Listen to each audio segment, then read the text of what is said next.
The Money series continues, and today I talk with a financial advisor who was born into poverty, one of 7 children with a mother on welfare, and she continued that cycle by becoming a teen mom herself, also on government assistance.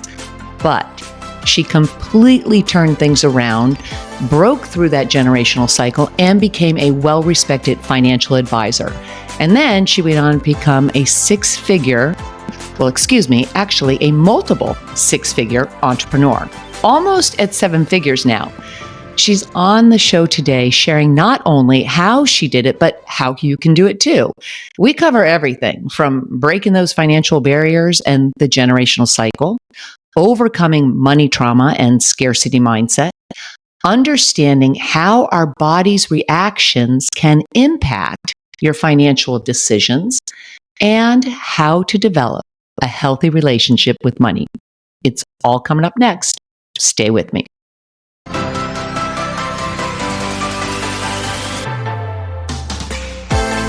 Welcome to Shift or Get Off the Pot, the podcast that helps you get out of your head and into action so you can make your dreams your reality. Let's get to it.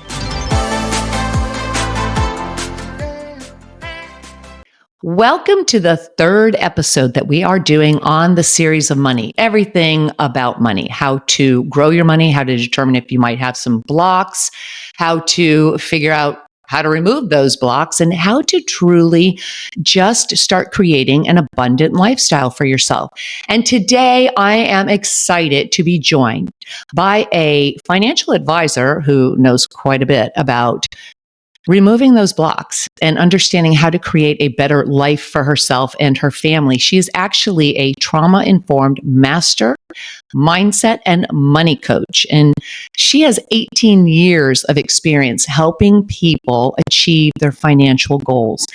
She actually grew up below the poverty line. She was one of 7 children, and her mom was on welfare, and she actually became a teen mom herself and was trying to figure out, how do I get through this? She was on government assistance, and yet she completely turned her life around, and she became a multiple 6-figure entrepreneur, and she ended up leaving the stressful corporate life at age 32, believe it or not, and created a truly abundant life for herself and for her daughter as well. And she is joining us today to help us understand really how to expand our awareness of money and how to start allowing ourselves to receive it. And then, of course, what to do with that money, how to really get control of our finances so that we can grow our finances. So welcome, Rebekah Kiger. Thank you so much, Kim. I'm so excited to be here.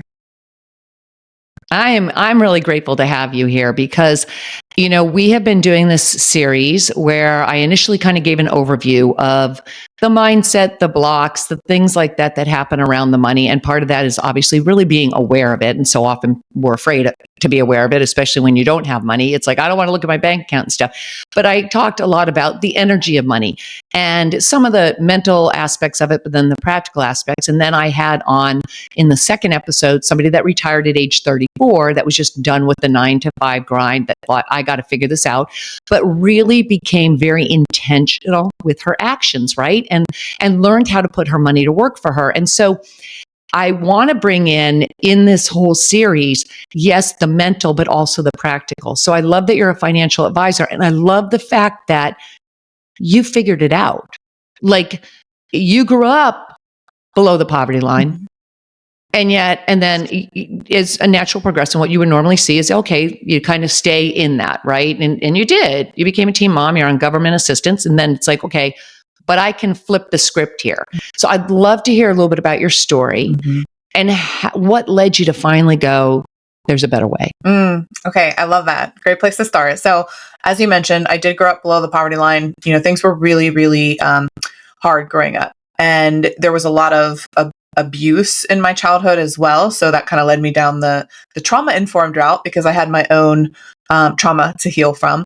But specifically speaking, as it relates to this conversation, there was a lot of money trauma. There was a lot of fear and a lot of chaos and a lot of survival mode around money. I mean, we were on the verge of homelessness and bankruptcy multiple times. And, it was very obvious that there was a lot of scarcity around money. My mom, still to this day, even though she has a much different and better life, lives in that scarcity. And so it's interesting to see how people carry that, right? Even when they're physically out of survival mode around money. So we'll get to that part. But I did become a teen mom. So I got pregnant at 17. I had my daughter at 18, and college was simply just not an option for me. So I knew I had to get to work right away. And I knew at that point, or at least I perceived, that hard work was the only way that I was going to reach success. It was the only way I was going to be able to provide anything for my daughter. And so as fate would have it, I started working in a bank and started off as a part-time teller, making $9 an hour. I think I made $9,000 in my first year. And that kind of started my hamster wheel of life, right? I worked as hard as I possibly could, and it worked to a certain degree. So I was getting promoted every year. I was making more money every year. And about 4 or 5 years into this, I got to a place where no college degree, grew up below the poverty line, and I was making about $50,000 to $60,000 a year in my early 20s. And I'm like, I made it. Like, I literally thought, like, I made it, financially at least. But it got to a place where I was like, okay, at what cost? I was missing events with my daughter. I was working 60 hours a week, and I was burned out. And so again, the universe, right, or as fate would allow, that's about the time when my mentor came into my life. And he was my boss at the time, but he saw more in me than I saw in myself. And he was living the life that I wanted to live. He was a financial advisor at the time. I had just gotten all of my licenses. I was helping people on a small scale at that point. And he took me under his wing and really showed me the way. And he was the first person to introduce me to SMART goals and what it's like to manifest. And I trusted him. I borrowed in his belief. And he asked me a question that I'll never forget. And he said to me, Rebekah, if you could make any amount of money in the world, what would you want to make? And I remember actually almost being offended by that question. I'm going to be honest, because I was like, do you even know where I came from? Like, do you know how much I had to overcome to get here? And I was like almost appalled that he would ask me that. But it was the first time I even had a realization that it was my choice. I just kind of thought you went to work and you got a job, and whatever that job paid is what and you were capped. And so I really lowballed him a couple times. I didn't really have a good answer for him. So a little bit of back and forth. We ended on $100,000. I just kind of, for some reason, just chose this round number of $100,000, thinking there was no way that was going to happen. And 9 months later, I hit my first 6-figure year. And so that was really the catalyst for me to start to understand I'm actually the one who's in control here. And I can set these goals and start to move towards them. It's also when I realized the power of a mentor. And I know you know this too, Kim, how important mentors and people in your life who are willing to show you a different way are, because they literally can change the trajectory of your entire life. And that's exactly what happened with me. Love that story. Love that story, because you're absolutely right. I mean, sometimes there are people that see far more in us than we see in our own selves. And it takes being able to sometimes lean on somebody else's belief so that ours can start to finally come into play. And we can say, wow, I really am. I am, or I have more potential than I thought I had. But a couple of things that you brought up there, in addition to having a mentor, is that you're talking about being on a fixed income. I mean, you had it was like, okay, I started in the banking industry, I did this and this. And then you started setting these goals for yourself, and you were able to make, the $100,000 in that 9 months. I think a lot of people would say, well, wait a minute, I'm on a fixed income. How am I going to do that? That's for commission salespeople, or that's for an entrepreneur. But the point I'm getting to here is that no, not necessarily. Not if you open yourself up to the possibilities and you create a goal for yourself, because there's all these other opportunities or ways that you can stretch yourself into that. So how did you do that when you're on a certain fixed income and you're like, oh, okay, what else can I do here? Yeah. So I did move into a financial advising role at that point in time. So, but one thing to your point was that I agree. And I had no understanding of what it would look like to move into any kind of role that was going to pay that amount. So I had a couple different mentors through the years that would say, you should be in management, or you should be in sales, or you should be here, you should be there. And I just never had that belief in myself ever. But I did follow the path of getting all the licenses and doing the things, because I thought, well, at least I'll have, this in my back pocket. And if something comes up, then great. So it was actually through a financial advising role where I created the six figures, which was a commission-based role. And I said, hey, I'm just going to follow the footsteps of the person who came before me. And I just did what he told me to do. That was basically it. And it was really incredible to be able to move through and see how fast I could make a change just by taking that aligned action. So it was through a sales and a commission-based role. But I have seen others in my space do it through just simply taking higher roles in the company, or stepping into different spaces where that's just their salary, right? Not knowing that was even possible for them. So I've seen it work both ways. Mine specifically was through a sales role. Yeah. And the other point is, though, that you brought up was the $100,000 for you. You were like, there's no way, that's, I just can't even see that. But you don't even open yourself up to that, or those other possibilities of stepping into a different role, a higher role that might pay you that kind of money back, or something where you're doing commissioned sales and such. But you don't even get to that point unless there is some type of belief there that it's possible. And in your case, it was the mentor's belief. It was like, look, I'm just going to lean on your belief because you see it in me. Okay, whatever. But you were wise enough to do that, because sometimes we don't. Sometimes people just say, oh yeah, right, that's for somebody else. It's not me. Mm-hmm. It's just not who I am. And at the same time, you went and you had those SMART goals. You created a blueprint for yourself. And without a blueprint, you can't really get to where you want to go, because you don't know what to focus on. And so that's the other point I wanted to go back to, is that it was like, okay, yeah, the $100,000 might have been a stretch for you, but when you start working towards something, it's amazing when you put your focus on one particular thing, how everything starts to come into play. Mm-hmm.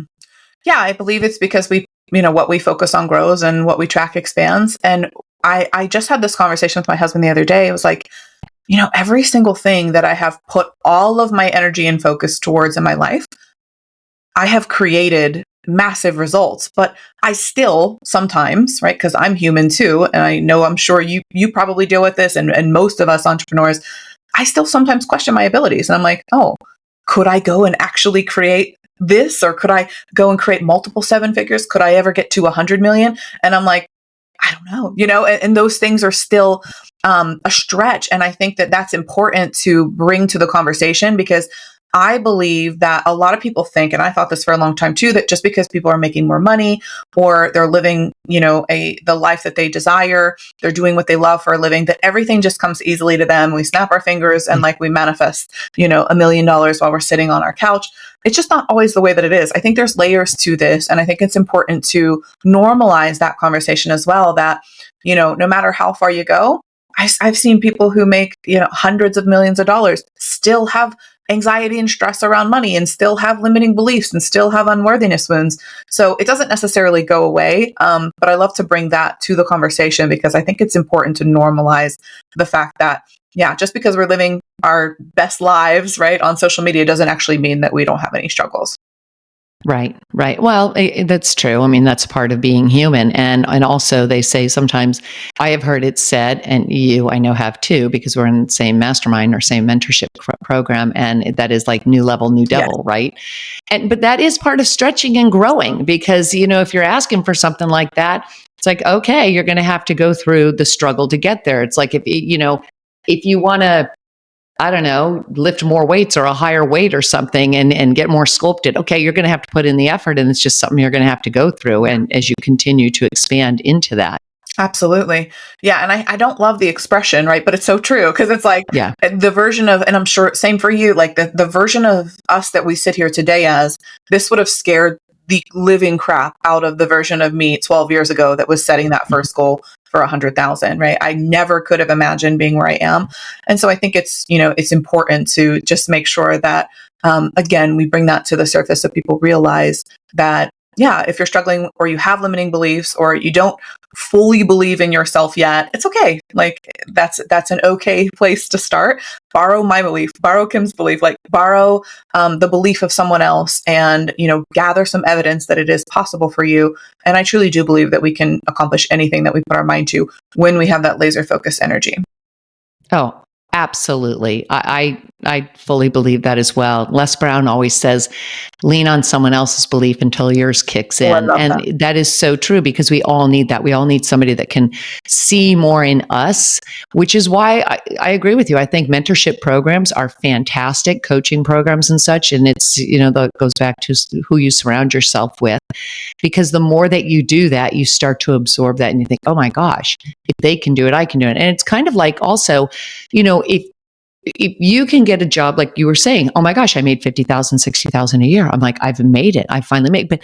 But at that stage, you're living to cover expenses and then maybe have a little bit left. And then all of a sudden your mind starts to open up to, oh, what else is out there for me? What else is possible? But part of that, I think, comes because of the people that you are around. Because there's a lot of people that would say, hey, I'm okay with this. I can't get any more. Nobody's going to pay me more than $20 an hour. That's just not realistic. It just doesn't happen. Who gets that, And I know plenty of those people. Yeah.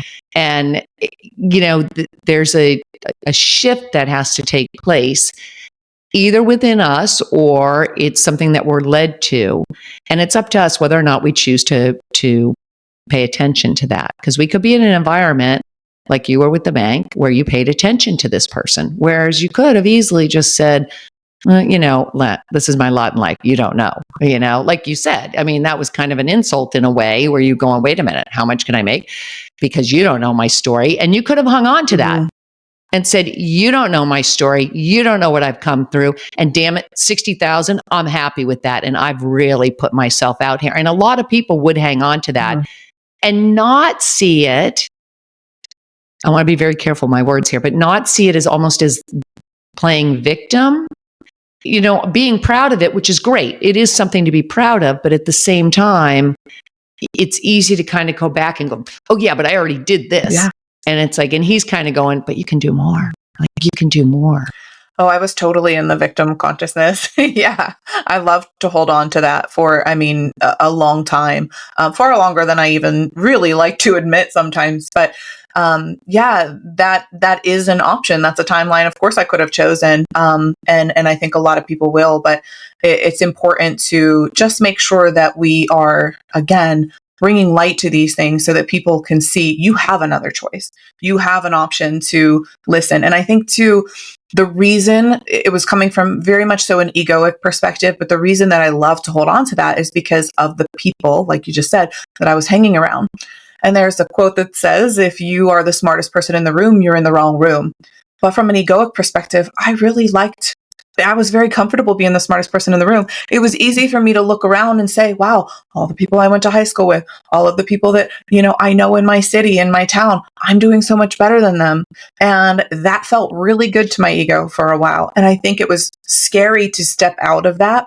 And there's reasons behind that. Our nervous systems are really wired to keep us safe and connected to our tribe, if you will. So there's some back end things that kind of happened that will stop us from wanting to go to that next level or make us afraid to go to that next level.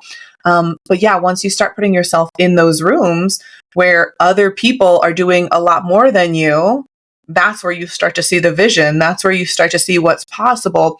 And again, you always have the choice as to, hey, I'm going to stay right here where it's comfortable. I'm not going to, continue to move on here and grow.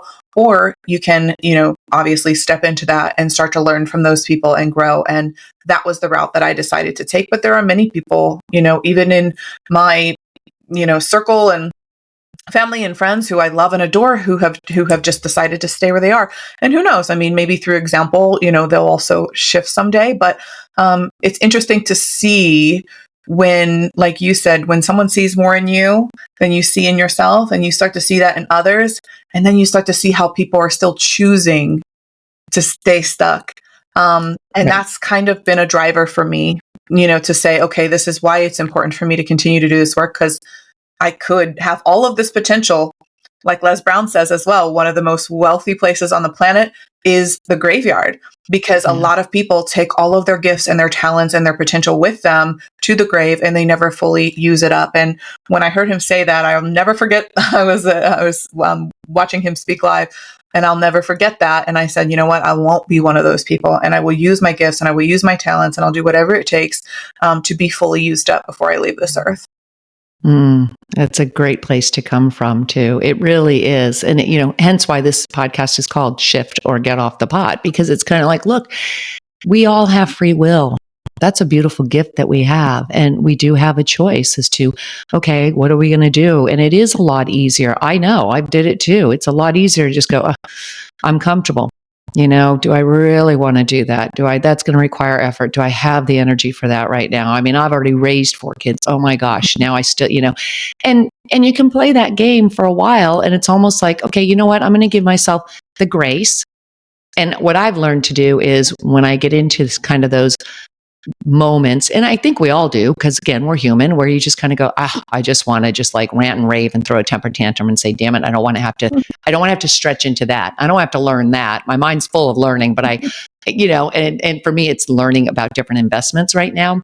That's my big thing for 2025. And I'm like, really? But at the same time, if I really want what's on the other side of that, and for me, if my why is strong enough, which I think is a huge driving force, I will stretch myself into that. But I have learned to give myself the grace of just ranting and raving, having a moment to have a little pity party and a little temper tantrum, and look like a little kid and just going, not now. And then, okay, you got this, like I'll just, okay, we're okay now. We can get going here. And I think everybody needs that. You have to give yourself some grace in time to kind of go through that process, so you can open yourself up to start stretching and receiving more. Oh, 1000%. I've given myself plenty of those through the years. And, it's the same thing. It's so I have a podcast. It's called the Soul Powered Podcast. And I really believe in this concept of, our soul guiding us to this next rendition of ourselves, whatever that looks like for you. And so I teach, how to live that soul powered life. And I feel like it's one of those things, what I have learned, and I'm sure you can attest to this too, is when it's tied to your purpose, when there's something that you're being called to do that's tied to your purpose, that's tied to your mission, that's tied to your soul, it's really difficult to avoid that. It's like it becomes harder to avoid it than it does to actually just suck it up and do the thing, even if it's scary, even if it's hard. I've thrown many pity parties for myself. And many times I've been like, universe, are you freaking serious? And are you sure? This is so scary. But I believe that, sometimes we have to jump and the parachute will appear. It always has for me, especially when I'm following that guidance of my inner guidance system is what I call it. But when we follow that, I believe the universe is not going to bring you to it if it's not going to bring you through it. And I think that's an important note to realize is, we've got to follow that calling. I mean, again, we have free will. We don't have to, but life becomes a lot easier, I think, on the other side of that and more fulfilling. Definitely, and more fulfilling. Yeah. But, it's worth growing. They're growing pains. Let's face it. It's kind of like growing pains, but it's kind of knowing what you want. So on that note, I would love to get into a little bit about the nervous system, right? And how that plays out in helping us to understand, okay, have we created these blocks for ourselves that maybe we're not aware of? And is it something that we can, in a sense, feel in our body? Like, is it something that we can look at and go, okay, so that we have a better understanding? Because I think a lot of times there are blocks that we just aren't even aware of. Something's happening. We just keep hitting, the same thing happens over and over. We keep making the same amount or whatever it is, or we get hit with all these bills. And it's like, what's maybe the first step to understanding, okay, is there a block? And what could it possibly be? And then how the heck do I get rid of it? Yeah. Oh, I love it. So I like to look at it like an iceberg. There's studies actually show that 95% of the actions that we take as an adult are actually determined by our unconscious thought processes, which includes our unconscious mind and our nervous system. So they're all below the surface. So if you look at like an iceberg, we have the top 5% where we consciously think that we're in charge and we're making decisions, when actually, again, studies show that about 80% of our decisions come from the body up, not the from the body to the brain, not the brain to the body, meaning our nervous system is making decisions on our behalf on average 7 seconds before we actually make it consciously, even though we think that we're making decisions.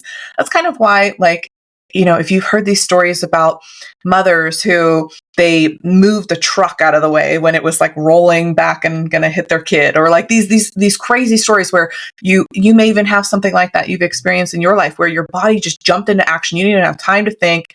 That's your nervous system. And see, the nervous system is what I didn't understand before is essentially it has a baseline that is set in our programming years. So from the time that we're born to about 7 years old or so, we're essentially learning how to be a human in this world. And so we're learning from our caregivers, our teachers, the people in our lives.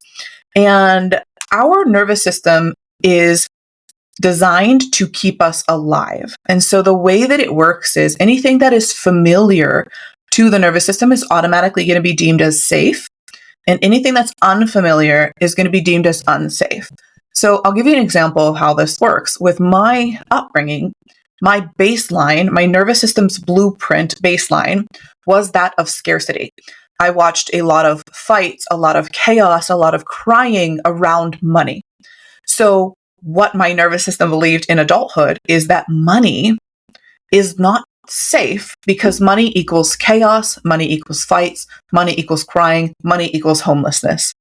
That's literally what I believe to be true. And so what happened was, as a result, because my nervous system is making decisions on my behalf well before my conscious mind is, I was then turning around even after I started making, multiple six figures, moving into financial abundance. Before I learned any of this, I was finding ways to spend the money. So I would, luckily I knew to pay myself first. So I had investments in long-term things, but I would manufacture this scarcity in my life, meaning I would find a way to spend whatever money I had allotted for myself to spend. And really what that was rooted in is the fact that my body, my physical body, did not feel safe growing my wealth. I felt very comfortable when my back was against the wall, having just enough to pay my bills and then worrying about my next paycheck. I loved it. That was literally not consciously loved it, but my nervous system loved it because it believed it to be safe and familiar. So I don't know if you want me to pause there. No, I was going to tell you though, but I totally understand. I mean, I can completely relate to that because I grew up like that too. At the end of the month, every month, my parents would put the bills out on the table and there was always arguments and always crying and always ended up in stress with my mom going to bed mad and the whole thing. And what I thought was interesting though, is that it didn't affect my older sister the way it affected me. When I realized why, because she was older than me. She had a job at the time. I was much younger. And so for me, I was dependent on them where she was like, oh, I'm getting money. I'm starting to earn my money. It didn't affect her because even if she saw it, it was like, it's the emotional energy that carries with it, right, for you and what goes into you at that time. And for me, it carried a lot of weight because for me, I saw, oh, this is destroying my parents' marriage. Like I saw them not communicating. And so it was like that, my safety net, right? But for a different sibling, and this is why I think it's so fascinating, in the same family of origin, you can have two people and go, why is that one not affected and this one is? Or, they have different struggles. Well, it's because of the emotional energy that's sitting, what you're talking about really is in that nervous system, right? Yeah, 1000%. And, it may have affected her differently. And so and that's the interesting part, is that we all end up with these different, the nervous system is responsible for our attachment styles as it relates to money. And so there are multiple different attachment styles. There's secure attachment styles around money. So say if you grew up, not like you or I, but if a listener grew up where, there were a lot of good habits around money and your parents saved and they taught you how to do that and there was a lot of financial stability, then you would have more likely something called a secure attachment style around money where you don't have all of this anxiety. You make good financial decisions. It's kind of like, when they say like the rich stay rich and the poor stay poor, this is why, because we're being programmed from a young age to learn these habits, to learn these things. And so for someone who had some chaos or some trauma around money, or like you and I grew up, that would lead to more of an insecure attachment style, which means that we have certain struggles around money that others don't, but that can look differently from person to person. So, depending on, like I have, 6 siblings. So some of them did similar things to me with their money, but others ended up creating what's called an anxious attachment style around money. Mm-hmm. And so that's when instead of spending all of it and not feeling safe holding on to it, a couple of my siblings will hoard it. And so basically this is what's called an anxious attachment style. And essentially we hold on to it because then money is now my source of safety. If I don't have money, I don't feel safe. I can't let it go. I can't spend it, especially not on myself. And so I'm only spending money if I'm guaranteed to get it back, or there's some sort of ROI. So that's another way that it shows up for people. So sometimes, it can show up differently, depending on how we internalize it, like you said. And maybe your sister, like there's absolutely no issues at all whatsoever. But yeah, it's interesting how it actually does show up depending on how we've internalized it. Yeah. And I think that is the key right there, because that's where, there's always some, I think, telltale sign, and if you're starting to try and stretch right into something else, like for you, the goal of 100,000, things start to come up that in your psyche, things start to pop up. I think that you're kind of shown, I remember when. It's almost like a memory. I think there's like a trigger. It's like something triggers and you feel, either for me, it's like I'll feel it, it's like, oh gosh. And then I'll see this vision of, I so remember when my parents used to do that, right? And then it was like, okay, well, do I choose to hang on to that? Or do I choose to say, I'm going to change that because it's not working. It's not working. That doesn't have to be what I want and accept. But in saying that, it's one thing to say it, right? It's another thing to do it. So first you have to understand, okay, is there something that's there? And am I having a response, and am I not? Maybe, is there a reason why I haven't, I don't know, looked at my bank account, in a month? Is there a reason why I don't set the money aside? Whatever it is, it's like, and you're trying to grow it. I think you have to start taking yourself through almost a self-discovery process.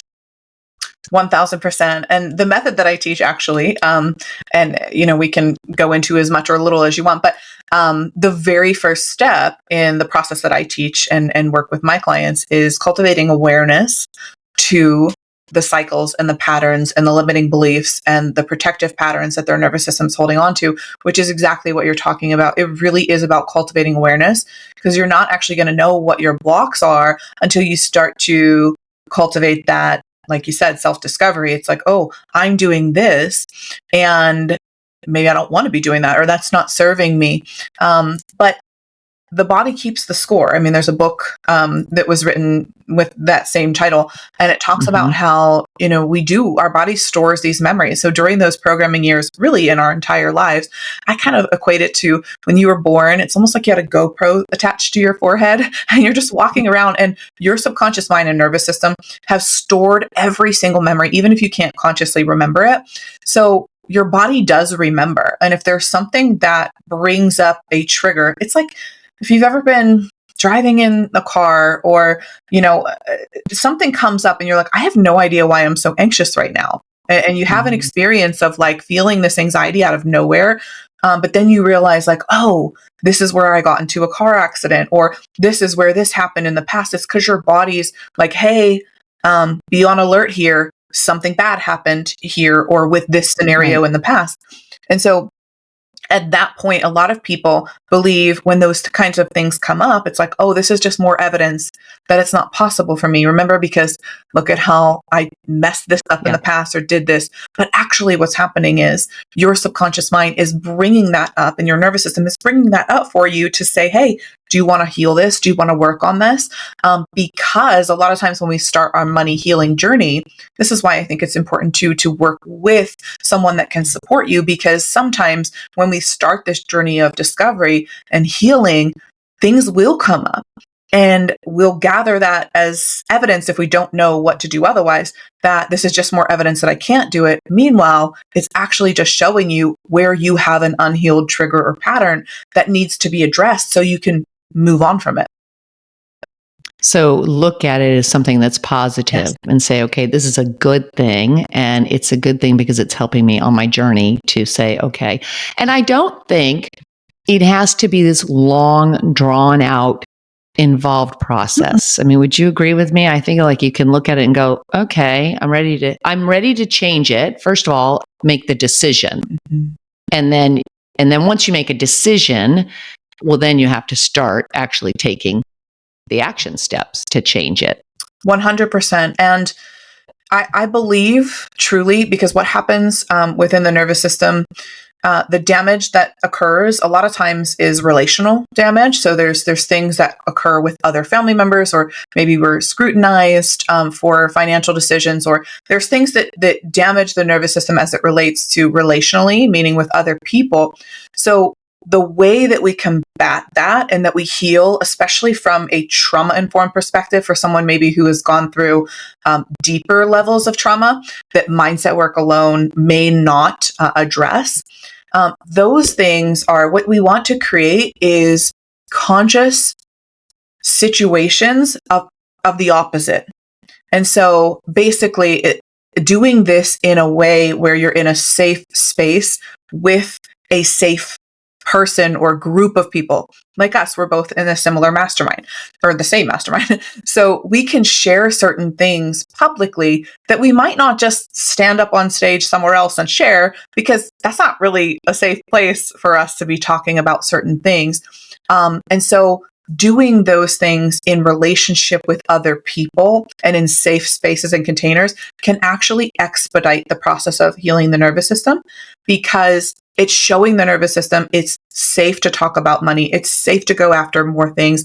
It's allowing that safety through a process called co-regulation. High quality co-regulation, I think, is a cheat code to really expediting this process.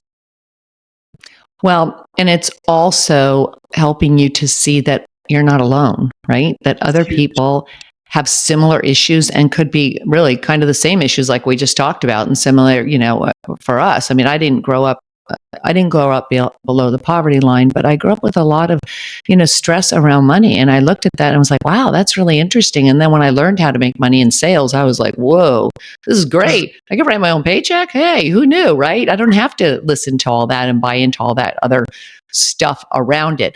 But you brought up right there relationship.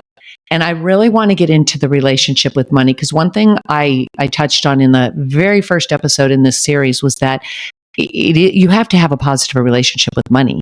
And I think a lot of times we don't treat it like that. It's almost like looking at money as almost like this entity, and how would you treat somebody that you loved and cared about, right? And just, or respected, maybe that's a better word, respected. And just, I think it's important to take a look at what is your relationship and what kind of value do you place on it? Absolutely. And oftentimes I'm asked, what's the main difference between highly successful people? Because I've been doing this for, 20 years at this point almost, and being in people's bank accounts and investment accounts. And one of the major things, and pretty much the most important thing that I've noticed between the haves and the have-nots, if you will, are the people who have the money, the time freedom, all of the things that they want, is that they have a different relationship towards money than the majority of people, and what society has programmed us to believe around scarcity and all of that. So to your point, what does that actually look like? So a positive relationship with money, I love to personify it. For some reason, this just really works well for me and my clients. So if you look at money, like you said, like another relationship in your life, because I believe, everything is energy and money is energy the same way. And so if every time my husband walked in the door, I didn't want to even look in his direction, I didn't look at my husband for a month because I don't want to deal with it. It's too much stress. I don't feel like looking. I don't want to talk to you. I don't, whatever it is, I've got this anxious energy and avoidant energy around my husband. how great of a relationship are we going to have? We're probably not going to have a very great relationship at all, and it probably would be very short-lived. And yet we show up this way around money. It's like we want more of it, but then the signal that we're sending out there into the universe and the vibration that we're putting out is, I actually don't want to deal with you. I want to try to avoid you as much as possible. And Right. by avoiding it, what we're essentially doing is we're reaffirming to the nervous system that money is an unsafe topic. Because if we're feeling anxiety or stress when we're opening the bank accounts or looking at bills, that's because that's a sign, okay? Not that you can't do this, not that you're never going to figure it out, but that there's healing to be done in that area. And so when you reaffirm that money is not a safe activity to dive into by not looking at your bank account or not doing a money date or not paying your bills on time or whatever that looks like, essentially you're just reaffirming that money is not a safe topic, and money, and essentially your nervous system will continue to repel it. The other side of that coin is, let's say that you have an anxious attachment style. So if my husband walked in the door and I was like attached to his hip, and I'm just like imagining myself like a kid, like wrapping around his leg, and I don't want him to leave. And every time he goes to leave, I'm like, where are you going? When are you coming back? How long are you going to be gone? And I had this anxiety where he's my only source of safety and I can't let him out of my sight. Again, what kind of relationship are we going to have? That signal that I'm sending to my nervous system and to the universe is that I can't let it leave because I'm so afraid that it's never going to come back. So that's also not a great relationship either. So there can be, and you can be on this kind of like anywhere on this spectrum. So you can have either or tendencies, or like me, I had a disorganized attachment style. So I had both. So sometimes I was either avoiding money or I was anxious around it, and there was no in between. So you may find yourself in that scenario as well. I don't know if you want to. No, I want to continue on that because what you just said, one of the things what popped into my mind was I remember being in a small group setting, and this was a while ago, and it was an inspirational thing. It was a motivational, getting to like the next level and such. And one of the things that popped up with someone, I'm not going to say a name, but they had said that they realized through just kind of talking through, and this goes back to being around other people where you can share some things and just saying, oh, okay. And through sometimes the sharing, and this is why I think podcasts like this or the episodes where you're doing series can help people set up, something, maybe a trigger in their mind. They go, oh my gosh, that's so me. She said that she had the money to pay the bills. She had the money to pay off the credit cards, but she was always late. Mm-hmm. And she said, I even had a calendar. It was in my book when it was due. I knew I had the notifications on my computer. Mm-hmm. But I wouldn't pay it on time. And so instead I'm incurring the interest or the late fees or blah, blah, blah, blah, blah. And it was like, okay, now, what's the obvious reason for that? Because you're controlling it. You have a sense of, for her, it was, I have a sense of control, whereas I grew up and I just didn't have. Mm-hmm. She had been in an abusive relationship. That was kind of her story, but it was like, she didn't feel like she had control of anything in her environment. Mm-hmm. And this was the one thing when she was making the money. Now here she was, this is a person that's making 7 figures. She's definitely got the money, and she wasn't even living nowhere near where she could have been living. She could stretch that out as well too, but she was like, no, it was her way of holding on and controlling a situation. And so, like you said way back earlier in the episode, is that even when people get to a point where they have that and they are making that, there are things that are going to show up. And sometimes it's just a matter of, okay, I've got to get to this next level and go, what's coming? Why am I doing this? And why am I wasting that money? Because really, that interest, all of those late fees, when she turned that around and looked at it and said, do you know what? You could set that aside. What's something that's really important to you? And she picked a charity. Mm-hmm. And so that was the thing that changed it for her. She had to pick something to give that money a job, which then allowed her to switch her thoughts around that. There was more to it. I mean, she obviously had to go back and kind of go, oh yeah, how did I do this? And then, but it was interesting just the way to look at that and what was coming up, even though she was making all sorts of money. Yeah. And then she was still spending money that she needed spending to control her environment. Oh my God. I love that example because it just goes to show what I say often is, people believe that making more money is going to heal their relationship to it or solve all of their problems. And I can tell you firsthand after doing this for as long as I have. That's not the case. It's not the case. This is an inside job, and it really is about setting that solid foundation first, because a lot of times we will create chaos in our lives, even sometimes in other areas, because we don't really feel safe having it all. If we have these kinds of wounds that we haven't addressed, like you said, being in those abusive relationships or not having control as a child, which I can totally relate with. So, yeah, a lot of times we'll see where someone's making a lot of money, but again, finding ways to do like this woman did, or finding ways to spend it all, or creating chaos in other areas of their life. So every time they're making a lot of money, maybe their relationships are, like they're sacrificing their relationship or their time with their family or their health. So it is really interesting when you start to look at these patterns and see, yeah, what am I so afraid of? What is it that I'm doing here to continue to create this chaos? And I used to live in a place where I always had to have some sort of thorn in my side. So if other areas of my life are going well, I'd find a way to mess up something so I could have something to stress and something to create chaos around. And again, that goes back to the nervous system feeling very safe in a heightened emotional space. And so I had to work through that in order to bring myself back to safety and actually live a fulfilled life. So how did you work through that? Like, are there steps or something that you can share that kind of other people can look at and go, oh, I get it. Of course. Yeah. So one of the main things that I recommend doing, going back to the relationship with money, is, if we want to have a healthy relationship with money, we've got to prioritize it just like we would, like with the example with my husband. So really, one of the main things that I recommend my clients to do, and I do every single month, is hosting a money date. So if you've never heard of a money date, I love, love, love to start here, because it really kind of loosens the grip around whatever attachment situation that you have going on.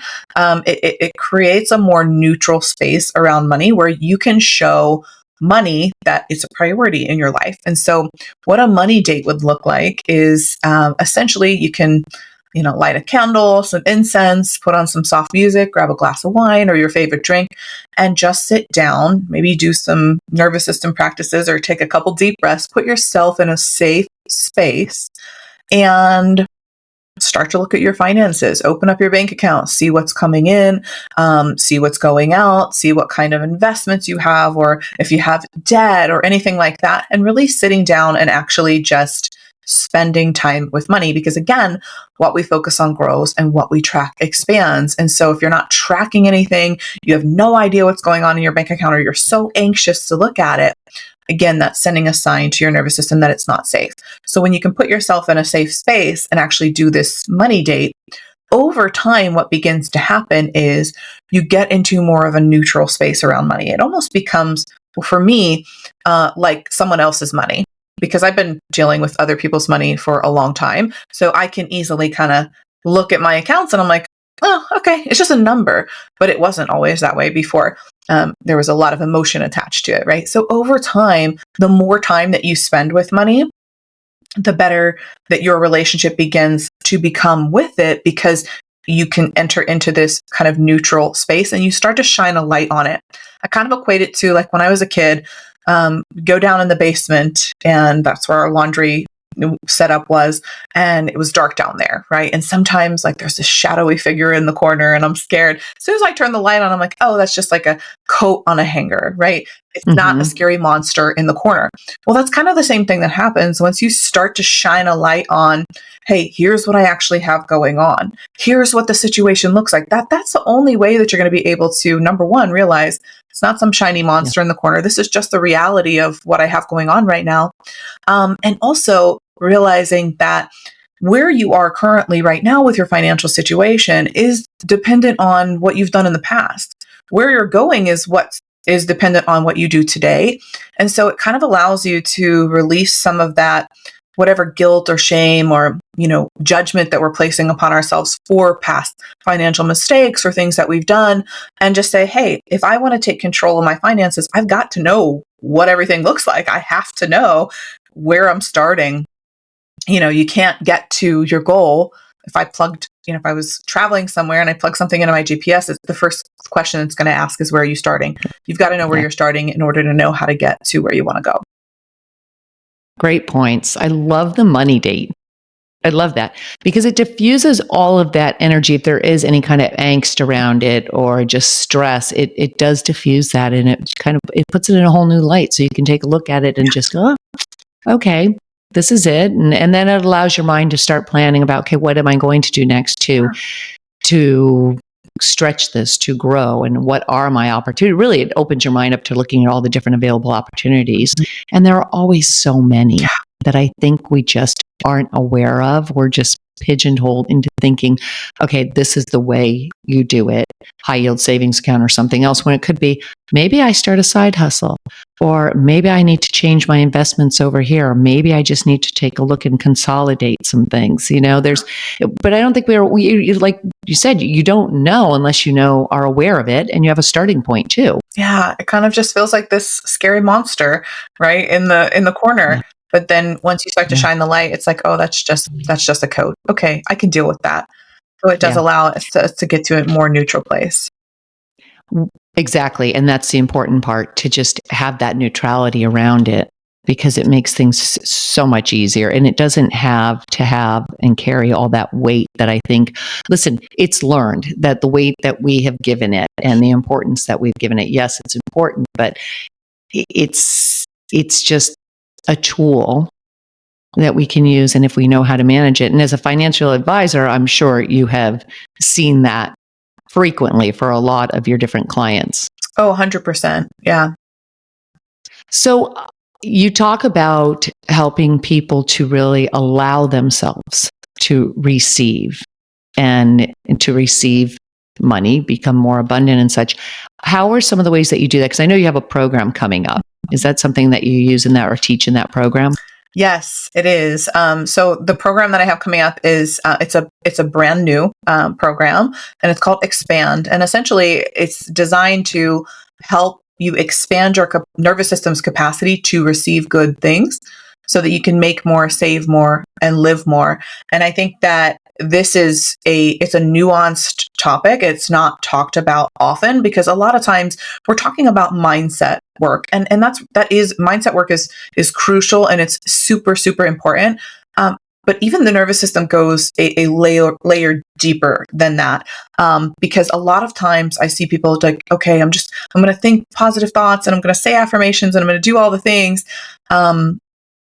But nothing is going to change. That's not going to change whether or not your body feels safe, bringing in more abundance. So yeah, that's the premise of the work that I do, is how do we get your body to feel safe with bringing on more wealth? And the way that we know whether or not your body does feel safe is if you're stuck at a current, financial plateau, you find yourself over and over kind of staying in the same income range, or no matter how much you're working or how many hours, you still end up with the same amount in your bank account at the end of the month. It's like, no matter how much I have or make, I still end up with X amount.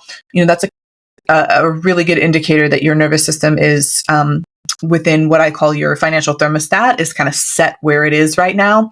And then we just go into resetting that and allowing us again to expand that capacity to receive. Great. Oh my gosh, great work, and so needed. Absolutely so necessary. There you have it from a financial advisor.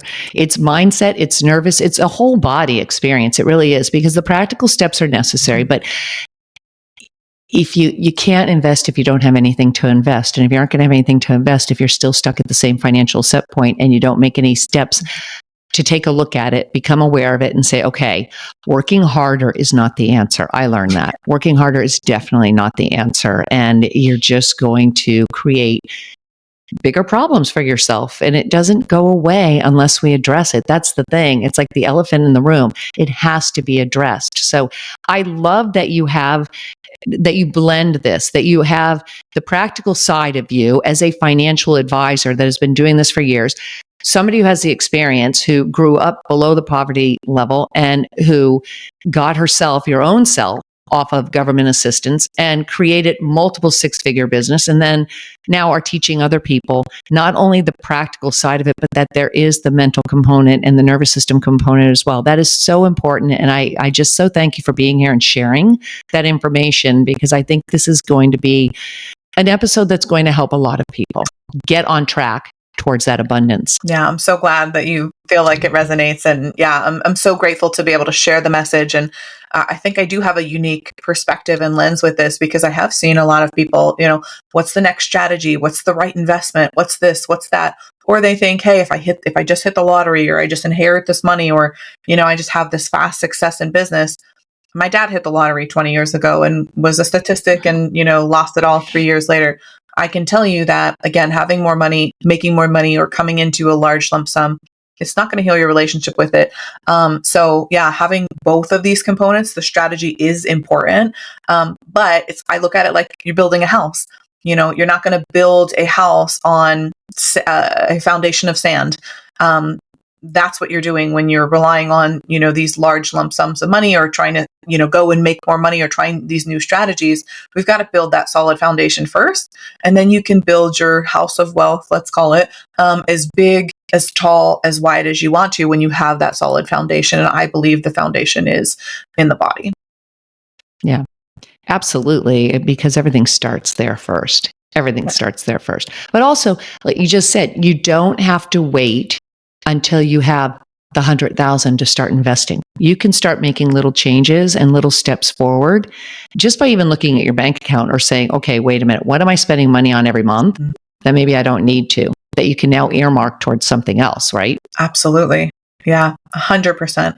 And there are, weekly and daily steps that you can take as well. So I'm happy to end on that. If you'd like, there are steps that you can take every single day, to step into that frequency and that abundance energy, that will ultimately allow you to bring more of that wealth into your world. But you have to change that relationship that you have with money, or build a solid one. Let's just put it that way, a new and solid one that's healthy. Exactly. Yep. That's the key. Yep. Yeah. I love it. Rebekah, thank you so much for joining me here today. I appreciate this. Of course. I've had so much fun. Thank you so much for having me, Kim. I appreciate you. Absolutely. We will link your information down below. We'll also link information about your podcast and the upcoming program that you have as well for our viewers and our listeners. Thanks. Thank you.